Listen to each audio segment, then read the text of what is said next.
네, 이제 코딩 강의 시작을 해볼 건데, 우리 코드 이제 짜기 전에 꼭 이론 강의 보고 오셔야 됩니다. 매번 그렇지만 이 이론 강의를 듣지 않고 요 코드만 따라치게 되면 사실 의미가 없어요. 이론이 더 중요합니다, 사실.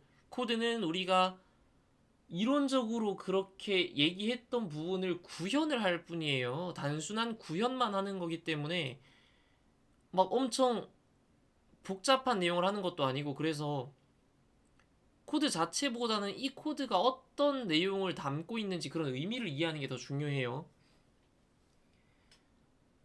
아무튼 그래서 이론 먼저 이제 공부를 하셨을 거라 믿고 한번 진행을 해보도록 하겠습니다. 자, 저번 시간 코드 그대로 가져온 거예요. 저번 시간 코드 그대로 가져왔습니다. 자, 이제 여기서 조금만 수정하면 돼요. 오늘은 코딩 강의 짧을 겁니다. 별로 길지 않을 거예요. 일단 저번 시간에 가져왔던 자료 다시 보면은 트윈 자료형, 테스트 자료형 나눠가지고 이미 가공되어 있는 자료가 예쁘게 잘 제공이 되어 있기 때문에 가져왔습니다. 클래스들이 이렇게 나눠져 있고요 이미. 그래서 나눠진 걸 우리가 따라 적어둔 거예요. 그 다음에 우리가 이제 아까 봤던 것처럼 이론에서 봤던 것처럼 컨볼루션 레이어를 적용을 해봐야 될 텐데요. 컨볼루션 레이어를 적용을 하려면 어떤 작업을 해야 되냐면 이 자료들을 가지고 트레인 자료형을 가지고 한번 트레인 자료형, 테스트 자료형을 가지고 가공을 한 번 더 거쳐야 됩니다. 가공을 한 번 더 해줘야 돼요, 우리 손으로. 어떻게 해줘야 되냐면 일단 train x는 train x 그냥 따라 치시면 됩니다.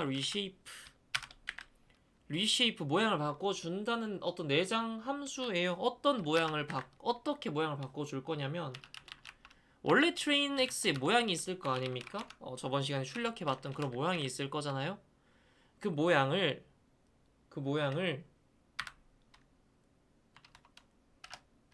한 차원을 더 높여줄 겁니다. 이런 식으로요. 이게 무슨 소리죠? 원래는 우리가 어땠습니까? 원래 우리가 저번 시간 모델 출력한 거 한번 가져와 봤는데 이렇게 생겼었죠, 모델이. 그러니까 입력하는 노드 수, 그리고 나머지는 이제 우리가 설정한 노드 수랑 얘가 원래 갖고 있는 행렬의 어떤 차원, 그치요? 차원수 정도로 생각을 하면 되는데 입력하는 개수는 우리가 이미 알고 있는 거예요. 정해져 있는 건데 이제 요 모델 서머리에는 원래 나오지 않습니다. 어떻게 입력하냐에 따라 달라지는 가변적인 부분이기 때문에 이제 이거는 그때그때 달라지니까 이제 따로 출력을 해주지 않는 거고요. 우리는 이제 요렇게 설정을 해둘 수 있습니다. 그쵸? 알고 있으니까요. 갖다 집어 넣어 본 거예요. 그리고 저번 시간에 했던 내용이니까 깊게는 다루지 않겠습니다. 그래서 이어서 보면은 뭐 28 곱하기 28짜리의 이미지였잖아요. 그럼 이게 원래 끝 아닙니까? 끝이 아닐까요? 이렇게 해서 이렇게 해서 끝이 아닐까요? 이렇게 해서 원래 끝나야 되는데 왜 끝이 안 났을까요? 그 이유는요, 우리가 컨볼루션 레이어라는 거는 조금 독특한 친구라서 이론 시간에 봤듯이 좀 압축을 해서 다시 내뱉잖아요. 특정한 값으로. 압축해서 특정한 값으로 다시 내뱉기 때문에 그 특정한 값을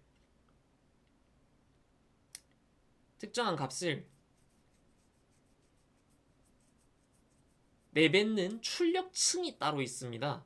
그 출력층을 이제 한 칸 따로 만들어 준 거예요. 행렬 자료형으로 보자면은 프린트 트레인X 다시 해볼까요? 트레인X 다시 해보면 너무 뒤에 것까지 다 실행을 시켜버렸는데 다시 뭐 이거 치우고 여기서 이거지 시킨 다음에 한번 출력을 해봅시다. 보기 편하게 출력을 해보면요, 그죠? 이런 식으로 생겼어요. 모양이 조금 달라졌죠? 뭐 000 이게 이제 우리가 28 곱하기 28짜리 행렬인데 요렇게 생긴 행렬의 바깥쪽에 리스트가 하나 더 씌워진 거 보입니까? 리스트가 뭔가 하나 더 씌워진 것 같아요. 이런 식으로 여기 하나가 새로 생긴 덩어리인 것 같은데 리스트가 그 바깥에 하나를 더 씌워버린 것 같아요. 그죠? 그게 요 1의 의미입니다. 1의 의미고요. 이게 흑백 사진이라서 1인 거고 실제로 컬러 사진이면 RGB 3개의 출력층을 사용을 해야 되기 때문에 1 대신에 3을 적어야 됩니다. 뭐 그런 거예요. 그냥 쓸 때 찾아보고 쓰면 되는 거죠. 원래 우리가 이렇게 이런 내용들은 우리가 공부할 때 처음에 익혀둔 다음에 사용법을 익혀둔 다음에 나중에 찾아서 똑같이 쓰면 되는 거예요. 그런 겁니다. 사용법 자체는 계속 메모해두고 찾아 쓰는 거예요. 이런 식으로 이제 테스트 자료형도 똑같이 변환을 해줘야겠죠. 변환을 해준 다음에 또 뭘 해야 되냐면요. 요 전에 뭘 또 해야 되냐면 trainx가 우리가 원래 그 색깔을 표현할 때 우리가 한 픽셀당 뭘 어떻게 표현을 하냐면 1바이트의 어떤 메모리 용량을 가지고 색깔을 표현을 합니다. 픽셀 하나에요. 우리말로 하면 화소 1화소에 그쵸? 1픽셀당 우리는 1바이트의 어떤 메모리 공간이 할당이 돼 있다고 해요. 뭐 바이트가 뭡니까 하면 우리가 킬로바이트, 메가바이트, 기가바이트 우리 컴퓨터에서 뭐 파일 용량 따질 때 있잖아요. 뭐 야마 올릴 때 뭐 20메가바이트 이하로 올려주세요. 뭐 이런 식으로 이제 그런 식으로 설정을 하잖아요. 그런 용량 단위입니다. 그 바이트든 이제 그러니까 킬로, 메가, 기가 뭐 이런 것 중에서 제일 작은 단위겠죠. 그렇습니다. 그럼 작은 단위인데 그 1바이트의 메모리 용량을 차지를 하고 있어요. 1픽셀은 사실은요. 그 1픽셀을 가지고 조금 쪼갤 필요가 있습니다. 255.0으로 나눠져요. 실제로 1바이트라는 메모리는 0에서 256, 그러니까 255까지 총 256개의 값을 가진 어떤 메모리 값이라고 보면 됩니다. 자세하게는 알 필요 없고요. 그냥 뭐 공부를 좀 더 해보고 싶다 하면 컴퓨터 하드웨어 공부를 좀 하셔야 될 것 같은데 뭐 아무튼 그런 컴퓨터 공학, 컴퓨터 과학 뭐 이런 책들 기본적인 어떤 교양서든 뭐 입문서든 그런 간단한 책들 찾아보고 뭐 검색해봐도 그렇고 이런 내용이 간단하게 소개가 잘 돼 있을 겁니다. 잘 설명이 돼 있을 건데 간략하게만 소개를 해드리자면 1바이트의 용량을 갖는 1픽셀을 가지고 또한 1픽셀은 256가지의 0에서 255인 0에서 255라는 값을 갖는 256개의 어떤 값을 이용을 해서 색깔을 표현한다고 보면 돼요. 그래서 255.0으로 나눠주는 겁니다. 이제 256개지 255까지만 가니까요. 개수가 256개인 거지 실제로 값은 0에서 255 사이에서 움직이니까요. 뭐 이제 이런 설명이 잘 이해가 안 될 수도 있는데 일단은 이렇게 사용을 하는구나. 쉽게 말하면 이렇게 하면 어떻게 되냐면 0에서 1 사이로 값으로 정규화를 시켜주는 것이다. 이렇게 이제 이해를 하면 됩니다. 이런 과정을 정규화라고 해요. 0에서 1 사이 값으로 정규화 시켜주는 것이다. 뭐 이런 식으로 그냥 그렇구나 정도로 이해를 하시면 됩니다. 요거는 이거는 수학이라기보단 컴퓨터 과학이기 때문에 지금 코드랑 뭐 직접적으로 뭐 당장 중요하게 사용을 하는 내용도 아니고요. 그래서 필요하신 분들 또 궁금하신 분들은 따로 찾아보시면 될 것 같습니다. 그래요. 그렇게 해서 아무튼 값을 정규화 뭐 압축시켜줬다 압축했다 그리고 출력층까지 설정을 해서 가공을 시켜줬다. 그런 과정을 거쳐가지고 이제 데이터를 한번 싹 세팅을 다시 해준 겁니다. 재조립을 해준 거예요. 그러고 나서 이제 모델에 뭔가를 추가를 해주면 되는데 뭘 추가해주면 되냐면요. 컨볼루션 레이어를 추가를 해주면 됩니다. 보통 첫 번째 레이어로 쓸 수 있어요.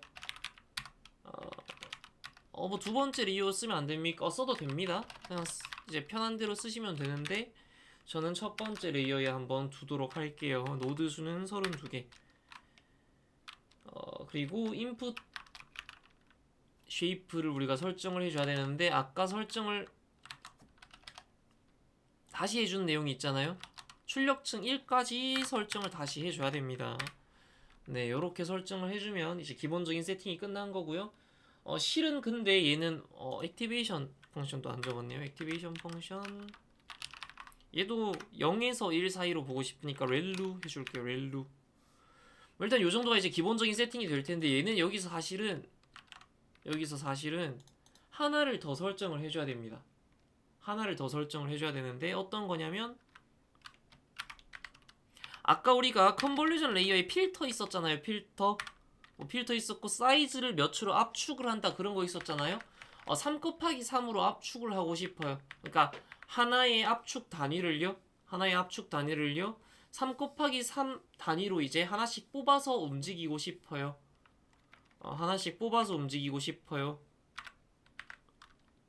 라고 해주는 겁니다. 패딩이라는 값도 설정을 해줘야 되는데 same 이렇게 설정을 해주면 돼요.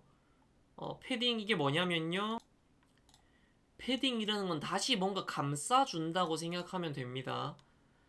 우리가 3 곱하기 3이라는 사이즈로 잘라가지고 옮겨 붙인 게 그럼 작을 거잖아요. 3 곱하기 3 사이즈로 잘 나오면 다시 옮겨 붙이고 나오면 얘가 다시 한 칸을 차지하는 거 아니겠습니까? 그쵸? 얘를 한 칸 단위로 만드는 건데 그러면 어떻게 돼요? 이미지가 실제로 크기가 달라지겠죠. 크기가 쪼그라들어 버릴 겁니다. 가장자리가 다 잘려나가는 그런 형태로, 뭐 틈새가 다 잘려나가는 그런 형태로 쭉 쪼그라들기 때문에 이 3 곱하기 3이라는 어떤 덩어리를 다시 한 칸으로 줄인 그 사이즈를 원래 사이즈로 돌려줘야 돼요. 그러니까 이게 3 곱하기 3 사이즈의 어떤 픽셀 값을 갖는 애가 1 곱하기 1로 축소돼서 들어갔을 건데 아까 그림에서 아까 그림의 원리를 애니메이션으로 표현한 그런 자료를 하나 가져와 봤는데요. 다시 작동을 시켜보면요. 그쵸. 이런 식으로 얘는 이제 3차원에서 가져와서 그런데 축소를 해서 가져오게 되잖아요. 축소를 해서 가져오게 되면 그걸 원래 사이즈로 돌려줘야 돼요. 이 동그라미 하나가 지금 이제 예를 들어서 뭐 4 곱하기 4를 가져왔다고 하면 동그라미 하나가 1의 값을 갖는 값으로 압축돼서 들어왔을 건데 이 동그라미 하나를 다시 4 곱하기 4 사이즈로 맞춰줘야 될 겁니다. 그냥 다시 확장을 시켜주는 거예요. 쉽게 말해서. 그러니까 3 곱하기 3 사이즈로 받아온 애를 1이라는 크기로 받아오게 될 텐데 1이라는 크기로 받아온 애를 가지고 다시 3 곱하기 3 사이즈 모양으로 9의 크기로 다시 확대를 해주는 겁니다. 그러면 원래 사이즈에서 변함이 없는 상태에서 압축된 형태의 자료를 사용을 할 수 있는 거겠죠. 사진 크기의 손실은 없는 상태에서요. 네, 그런 의미에서 패딩을 same으로 잡는다, 원래 크기랑 똑같이 잡는다 라고 하는 겁니다. 그런 과정을 거쳐서 이제 쭉쭉쭉 다른 레이어들은 똑같이 쌓으면 돼요. 똑같이 쌓으면 되고요. 네, 그리고 다른 레이어 중에 또 하나 소개를 또 드릴 수 있는 게 이런 레이어가 있습니다. 맥스풀링이라는 레이어가 있어요. 2D니까 2D에서 사용하는 레이어겠죠. 2D 이미지, 얘도 컨볼루션 레이어 2D 이미지에 사용하는 컨볼루션 레이어인 거고요. 뭐 3D가 필요하다면 3D를 사용을 하면 될 겁니다. 뭐 아무튼 그런 형태인데, 이 맥스풀링 2D라는 레이어는 그러니까 맥스풀링이라는 과정이 어떤 과정이냐면요, 우리가 아까는 가운데 값을 가져왔잖아요. 가운데 값 3 곱하기 3 사이즈로 잘라가지고 그 가운데 값을 가져오고 뭐 그런 식이었잖아요. 그러면 그렇게 압축을 하면은 정확할까요? 뭐 물론 이제 뭐 가운데 값이 뭐 평균값, 뭐 중앙값 뭐 이런 것들이 많아서 어느 정도의 어떤 정확성은 보장을 할 수 대표성은 보장은 할 수 있겠지만 조금 찝찝한 느낌도 있는 것 같아요. 그래서 또 한 번 다시 다른 방식을 사용해 보는 겁니다. 이번엔 2 곱하기 2 사이즈로 자르는데 어떻게 자르냐면 한 칸씩 밀어서 잘라요. 가운데 값을 딱 잘라오는 게 아니라 뭐 1, 2, 3, 4, 5, 6, 7, 8, 9에 3 곱하기 3 행렬이 있다고 하면 예를 들어서 1, 2, 3, 4, 5, 6, 7, 8, 9 9에 어떤 행렬이 하나 있다고 치면요. 요런 행렬이 하나 있다고 치면요. 여기서 뭐 4칸으로 할까? 4칸 4, 5, 6, 7 7, 8, 9, 뭐 10, 뭐 이런 식으로 4 곱하기 4 해야 되니까 11, 12, 뭐 1, 2, 3, 4 이렇게 합시다. 이렇게 있다고 치면 4 곱하기 4 행렬이 있잖아요. 이런 4 곱하기 4 행렬이 있다고 치면 맥스 풀링으로 2 곱하기 2를 한다는 말은 무슨 뜻이냐면요. 요런 식으로 자른 다음에 이 4 곱하기 4에서 이 부분을 이제 이 한 칸, 그쵸, 요 1, 2, 4, 5 요거 한 칸, 3, 4, 6, 7 요거 한 칸, 3, 4, 6, 7 요거 한 칸, 7, 8, 1, 2 요거 한 칸, 9, 10, 3, 4 요거 한 칸, 요렇게 해서 각각에서 가장 큰 값들을 가져오는 거예요. 가장 큰 값이 성질을 가장 잘 대표할 수 있겠구나 하는. 가장 큰 값들을 가져와가지고 얘 같은 경우는 이제 예를 들면 5, 7, 8, 10 이런 식으로 행렬이 완성이 되는 겁니다. 대충 어떤 의미인지 아시겠나요? 최대값만 남기는 거예요. 그래서 맥스 풀링인 겁니다. 그런 식으로 성격을 최대값이 가장 잘 갖고 있지 않을까 이런 식으로 적용을 하는 거예요. 자, 그럼 그런 식으로 자꾸 적용을 하면은 뭐 중앙값이 더 좋을 수도 있고 최대값이 더 좋을 수도 있고 모르지 않냐. 그래서 모르니까 이런 여러 개 다 적용을 하는 겁니다. 이렇게 레이어를 원래 우리가 레이어 몇 개 안 쌓는 걸 봐서 그렇지 실제로는 레이어 뭐 100개, 200개 쌓을 수도 있어요. 그런 식으로 실제로 복잡한 모델들을 학습을 시킵니다. 그런 식으로 학습을 시켜요, 실제로. 그렇기 때문에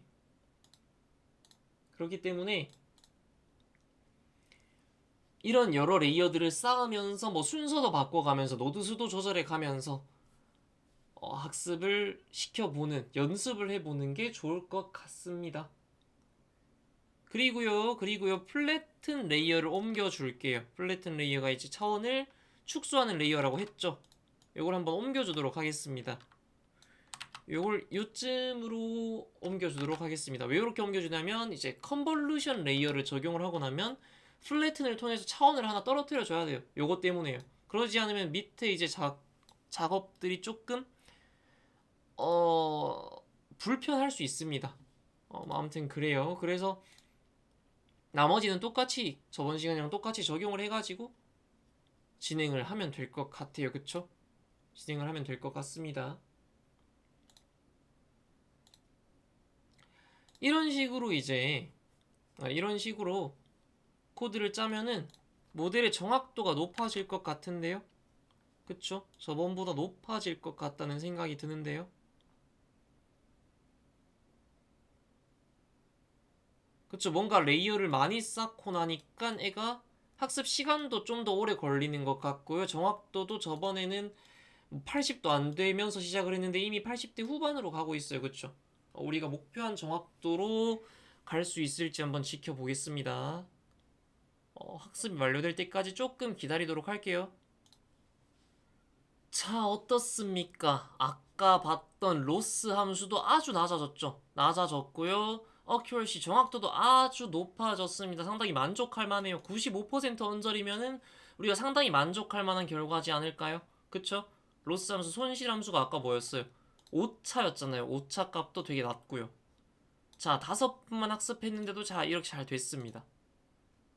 네, 이런 식으로 이제 학습을 시켜볼 수 있고요. 이런 레이어들 종류도 좀 더 다양하게 쌓을 수도 있고 조금 더 이제 여기서 추가를 해볼 수 있는 요소들이 있는데 그런 부분들은 다음 시간에 한번 종합적으로 더 살펴보도록 하겠습니다.